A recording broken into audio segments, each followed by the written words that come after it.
नमस्कार मित्रों। आज मैं आपके साथ एक सीरीज शुरू कर रहा हूँ, बेसिक कंसेप्ट्स ऑफ अकाउंटिंग। हम लोग आज इसको वीडियो में basic concept of accounting 1, basic concepts of accounting 2 इस तरह से देखेंगे, यानी BSc 1 BSc 2 इस रूप में हम वीडियो इसका प्रेजेंट करेंगे, जिसमें हम बेसिक कंसेप्ट्स ऑफ अकाउंटिंग की छोटे छोटे क्लिप्स को डालेंगे ताकि एक पर्टिकुलर टर्म को समझने में आपको सुविधा हो। एक और बात बताना चाह रहा हूं कि ये टॉपिक 11th से लेकर, यानी जहां स्टार्ट करते हैं बच्चे कॉमर्स में अकाउंटिंग में अपना कैरियर, वहां से शुरू करके पोस्ट ग्रेजुएशन तक के बच्चों के लिए उपयोगी हो सकता है, या प्रोफेशनल कोर्सेज में जो है या प्रोफेशनल कैरियर में जो है, यदि वो चाहें तो इसका लाभ उन्हें मिल सकता है मेरे दृष्टिकोण से। वैसे एक और बात बता दूं कि ऐसा कुछ भी नहीं है कि जो मैं बताने जा रहा हूं वही अंतिम सत्य है और आप कुछ नहीं जानते, ये बेकार की बातें हैं। आप बेहतर समझते हैं और मैं जो भी एक्सप्रेस कर रहा हूं वो अभी तक के अध्ययन और अनुभव का मिश्रण है। आप उसे अपने मेरे शब्दों में तो सुनेंगे, लेकिन उसका विश्लेषण आप अपने तरीके से करेंगे। निश्चित रूप से आने वाला जनरेशन और आगे जाता है, उसके विचार और उत्कृष्ट होते हैं, वो नई नई बातें उसमें जोड़ता है, इसकी पूरी संभावना है। आज जिस बात को मैं चर्चा करने जा रहा हूँ उसमें उसकी पूरी संभावना है। आइए लौट चलें विषय पर। बेसिक कंसेप्ट्स ऑफ अकाउंटिंग में हम हिस्ट्री ऑफ अकाउंट्स पर बहुत ज़्यादा चर्चा नहीं करने जा रहे हैं। आज स्टार्ट कर रहे हैं मीनिंग, डेफिनेशन ऑफ अकाउंटिंग, उसके साथ meaning of transactions and events. बारी बारी से हम लोग पहली बात पर चर्चा करें। सबसे पहले कि meaning of accounting. First term हम लोगों का होगा मीनिंग ऑफ अकाउंटिंग।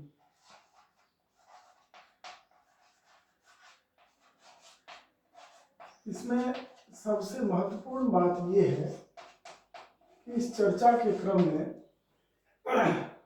हम एक एक टर्म को डिस्कस करते चले जाएंगे।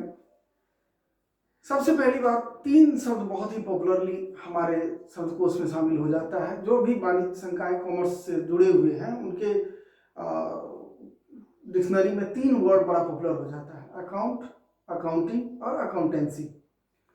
बहुत सारे डेफिनेशन इन तीनों टर्मों के हैं, अलग अलग विद्वानों के विचार हैं, अलग अलग ऑर्गेनाइजेशंस के थॉट हैं, लेकिन मैं इसे अपने तरीके से समझने का प्रयास किया है जो आपसे शेयर कर रहा हूं।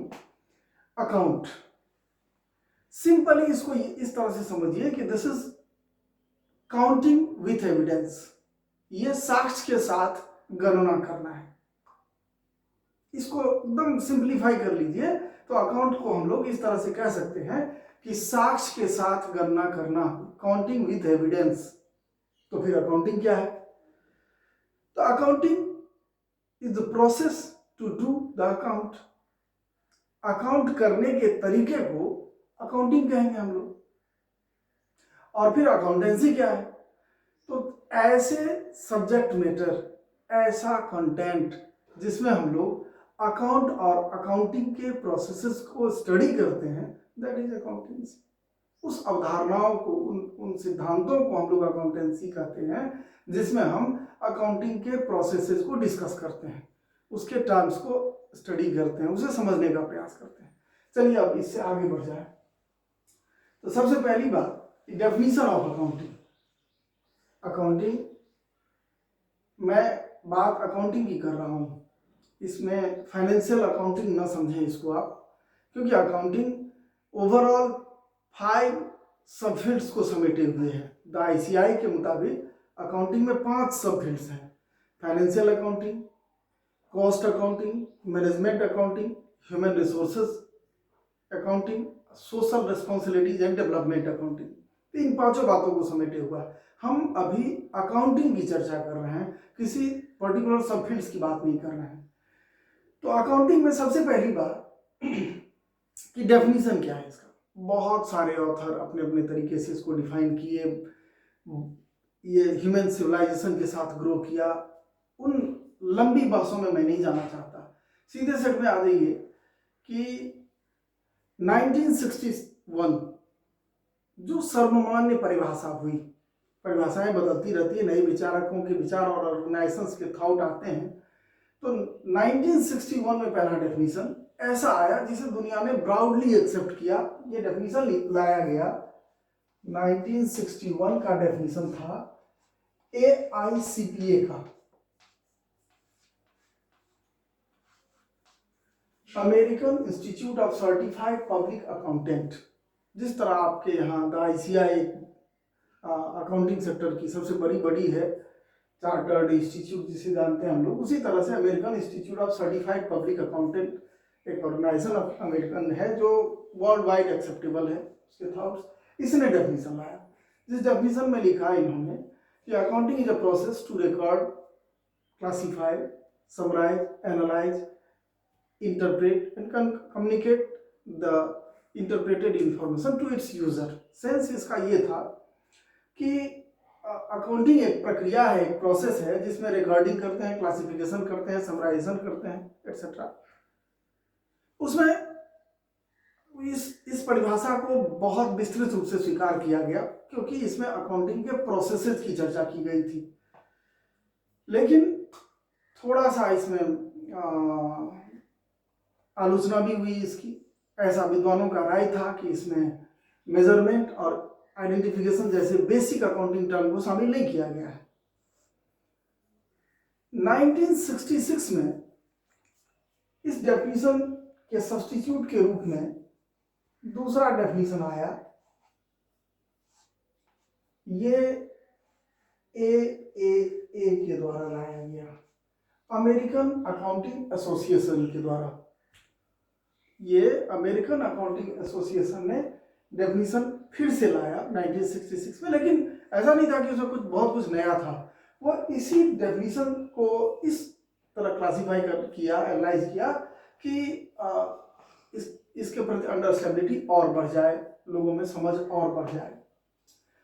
और इसके बावजूद इसकी आलोचना हुई मेजरमेंट और आइडेंटिफिकेशन जैसे टर्मों को लेकर, तो 1970 में AICPA के अंतर्गत ही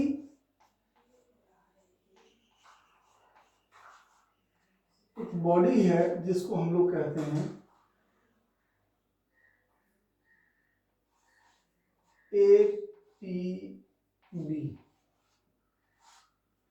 accounting principle board, American institute of certified public accountant के अंतर्गत एक एग्जीक्यूटिव बॉडी है जिसका काम रिसर्च और थॉट को प्रेजेंट करना होता है। अकाउंटिंग प्रिंसिपल बोर्ड, जैसे आपके द ICI में अकाउंटिंग स्टैंडर्ड बोर्ड है, ASB है, उसी तरह APB है। इसने 66 के डेफिनेशन को क्लासीफाई करते हुए यह एक्सप्रेस किया कि मेजरमेंट और आइडेंटिफिकेशन कुछ अलग है, ऐसा नहीं है, वो इंसर्टेड पार्ट ऑफ रिकॉर्डिंग है। रिकॉर्डिंग के ही भाग के रूप में हमको मेजरमेंट और आइडेंटिफिकेशन को देखना चाहिए, क्योंकि बिना मेजरमेंट और आइडेंटिफिकेशन के रिकॉर्डिंग हो ही नहीं सकता। तो इस तरह से 1970 का डेफिनेशन आया। मूल रूप से डेफिनेशन हजारों हैं, हजारों विद्वानों की राय है अपनी अपनी, आप कई सारे थॉट्स पढ़ते होंगे, लेकिन मौलिक रूप से डेफिनेशन के ये स्पाम जो है वो ब्रॉडली एक्सेप्टेड हुआ, दुनिया में बहुत बड़े पैमाने पर स्वीकार किया गया। तो ये टर्म था डेफिनेशन ऑफ अकाउंटिंग। अब सारे डेफिनेशन में दो टर्म इस्तेमाल किए गए अकाउंटिंग के लिए, ट्रांजैक्शंस और इवेंट। ये बड़ा ही इंपॉर्टेंट टर्म है। मैं चाहता हूं कि इसे बेहतर तरीके से समझें आप लोग कि ट्रांजैक्शंस और इवेंट का क्या तात्पर्य है। आइए देखते हैं ट्रांजैक्शंस और इवेंट।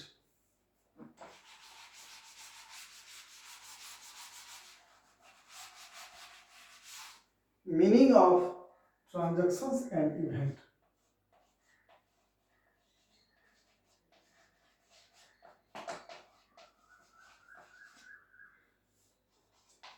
अक्सर हम लोग इस शब्द का इस्तेमाल तो करते ही हैं, लेकिन स्पेसिफिक मीनिंग जो समझना चाहिए, मुझे लगता है कि बच्चों के द्वारा कहीं चूक की जाती है।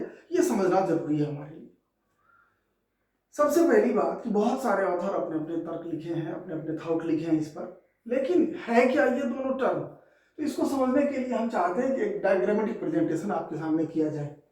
आइए देखें, बोर्ड छोटा है, बार बार हमें इसे क्लीन करना पड़ता है। तो सबसे पहले कलेक्शन ऑफ बिजनेस इंफॉर्मेशन, ये कॉमन सी बात है। बिजनेस इंफॉर्मेशन,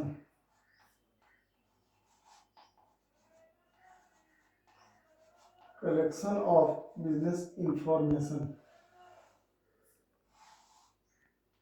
हर एक ऑर्गेनाइजेशन छोटा हो बड़ा हो, उसे अपने से संबंधित इंफॉर्मेशन को सबसे पहले कलेक्ट करना पड़ता है।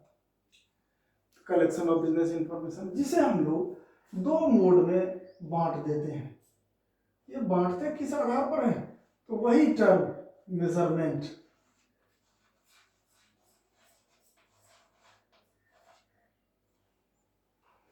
उसी मेजरमेंट टर्म को लेकर हम इसे दो भागों में बांटते हैं, अर्थात उसके मॉनेटरी वैल्यू को देखने का प्रयास करते हैं।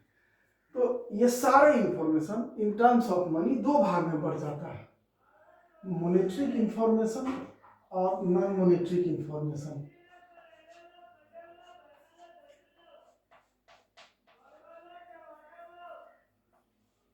नॉन मॉनेटरी इंफॉर्मेशन और मॉनेटरी इंफॉर्मेशन। ये नॉन मॉनेटरी इंफॉर्मेशन यहीं पर क्लोज हो गया। इसका मतलब ये उपयोगी नहीं है, इसकी कोई जरूरत हमें नहीं है, ऐसा नहीं कहना है मेरा। लेकिन नॉन मॉनेटरी इंफॉर्मेशन हमारे प्लानिंग में, हमारे डिसीजन मेकिंग में काम आ सकता है, हम उसे भी रिकॉर्ड में रखते हैं, कलेक्ट करके रखते हैं, लेकिन अकाउंटिंग प्रोसेस से उसका कोई सरोकार नहीं है। Accounting is play of number, वो संख्याओं का खेल है। गैर मौद्रिक सूचनाएं हैं जिसमें संख्या नहीं है, जिसमें वैल्यू नहीं है, उसको कंसीडर नहीं करते अकाउंटिंग प्रोसेस के अंतर्गत। तो आइए मॉनेटरी इंफॉर्मेशन के बारे में देखें। अब जितने भी मॉनेटरी इंफॉर्मेशन है उसी को दो भाग में हम लोग आइडेंटिफाई करते हैं। आइडेंटिफिकेशन प्रोसेस जो है वो यहीं पर है, आइडेंटिफाई करते हैं। और आइडेंटिफाई किस रूप में करते हैं? तो ट्रांजैक्शंस और इवेंट, यही ट्रांजैक्शंस और इवेंट होता है। इवेंट्स है। अब जरा सा ध्यान देना है कि हम मॉनेटरी इंफॉर्मेशन को कैसे आइडेंटिफाई करते हैं ट्रांजैक्शंस और इवेंट के रूप में। इसके तीन आधार मैंने अध्ययन के आधार पर तय किए हैं। पहला आधार है कि transaction is a relation, economic relation with external party, यानी बाहरी पक्षकारों से, बाहरी पक्षकार जिसे थर्ड पार्टी कहते हैं हम, उसके साथ कोई भी आर्थिक संबंध यदि हम स्थापित करते हैं व्यवसाय के लिए, तो वो ट्रांजैक्शन है। पहला मीनिंग मॉनेटरी वैल्यू होना चाहिए, ये कॉमन है, चाहे वो पार्शियल हो चाहे कंप्लीट हो। यानी जिस इकोनॉमिक रिलेशन में पार्शियल या कंप्लीट मॉनेटरी वैल्यू हो और जो एक्सटर्नल पार्टी के साथ किया गया हो, तो दो बातें आ गई कि मॉनेटरी वैल्यू होना चाहिए ट्रांजैक्शन में और एक्सटर्नल पार्टीज के साथ इकोनॉमिक रिलेशन होना चाहिए। And its impact upon the business as increase और decrease of assets and liability, यानी इसका प्रभाव जो व्यापार पर हो वो व्यवसाय के संपत्ति में वृद्धि हो या दायित्व में वृद्धि हो, व्यवसाय के संपत्ति में कमी हो या दायित्व में कमी हो। इस चार सेट में दो बातें जरूर होगी। डबल इंट्री सिस्टम मेंटेन करेंगे हम लोग तो दो बातें होगी ही। एक एसेट्स इंक्रीज करेगा तो पैरेलल लिएबिलिटी इंक्रीज करेगा, एसेट्स डिक्रीज करेगा तो लिएबिलिटी डिक्रीज करेगा, या फिर एक एसेट्स इंक्रीज करेगा तो दूसरा एसेट्स डिक्रीज करेगा, या एक लिएबिलिटी इंक्रीज करेगा तो दूसरा लिएबिलिटी डिक्रीज करेगा। तो इस तरह से ट्रांजैक्शन के लिए तीन बातें होना जरूरी है। इस प्रकार हम कह सकते हैं कि an economic relation with external party which have partial or complete monetary value and its impact upon the business as increase or decrease of assets और liability of the concern, that is called transaction. लेन देन यही हुआ। अब आते हैं हम लोग इवेंट पर। तो इवेंट में भी पार्शियल या कंप्लीट मॉनेटरी वैल्यू होना अनिवार्य है, क्योंकि हम मॉनेटरी वैल्यू वाले टर्म को ही आइडेंटिफाई कर रहे हैं, तो वो तो कॉमन हो गया। ट्रांजैक्शन और इवेंट दोनों में पार्शियल या कंप्लीट मॉनेटरी वैल्यू होना चाहिए। लेकिन इसमें हमने बताया था कि ये एक्सटर्नल पार्टीज के साथ इकोनॉमिक रिलेशन है, बट इवेंट में ऐसा कुछ नहीं है। Event is internal valuation of the transaction. जो लेन देन हमने किया है उसका आंतरिक मूल्यांकन करना। जैसे फर्नीचर हमने 1000 में परचेज किया और उसी फर्नीचर परचेज किया 1000 में, दैट इज ट्रांजैक्शन। और उसी फर्नीचर को जो हमारे लिए बहुत उपयोगी नहीं हुआ तो 800 में बेच दिया, 800 में बेच दिया, तो ये बेचना भी ट्रांजैक्शन हुआ, क्योंकि ट्रांजैक्शन के जो थॉट्स हैं उसको फॉलो करता है। तो दोनों बातें ट्रांजैक्शन हुई। परचेज ऑफ फर्नीचर भी ट्रांजैक्शन है जो 1000 जिसका मॉनेटरी वैल्यू है, और सेल ऑफ फर्नीचर भी ट्रांजैक्शन है जिसका मॉनेटरी वैल्यू 800 है। बट जब दोनों ट्रांजैक्शंस को इंटरनली वैल्यू करते हैं हम, तो हम देखते हैं कि we are in loss of 200, 200 की हानि में है हम। तो that loss, that is internal assessment is an event. वही घटना है। यहाँ ये कहना नहीं है मेरा कि फिर सारे लॉस या प्रॉफिट ही इवेंट है। हम जो भी इंटरनल वैल्यूएशन करते हैं, डेप्रिसिएशन का वैल्यूएशन करते हैं, इवेंट है। हम क्लोजिंग स्टॉक का वैल्यूएशन करते हैं, इवेंट है। डिफरेंट टाइप के प्रोविजंस करते हैं, इवेंट है। तो इवेंट के संबंध में भी 3 बातें स्पष्ट हुई कि this is the internal valuation of the transactions which have partial or complete monetary value, but it is impacted primarily to our income or expenditure as increase or decrease। प्रारंभिक तौर पर ये हमारे आय और व्यय को वृद्धि या कमी के रूप में प्रभावित करता है। यही इवेंट है। आज मैं इसी बात पर अपनी बात खत्म करूंगा। अगले टॉपिक में हम लोग लेकर आएंगे process and procedural aspects of accounting. ये क्लिप थोड़ा बड़ा हो गया। मैं इस फर्स्ट क्लिप में कुछ और इंफॉर्मेशन देना चाह रहा था कि ये किसके लिए उपयोगी है, लेकिन अगले क्लिप से हम लोग एकदम सैचुरेट रहेंगे अपने टॉपिक पर। धन्यवाद।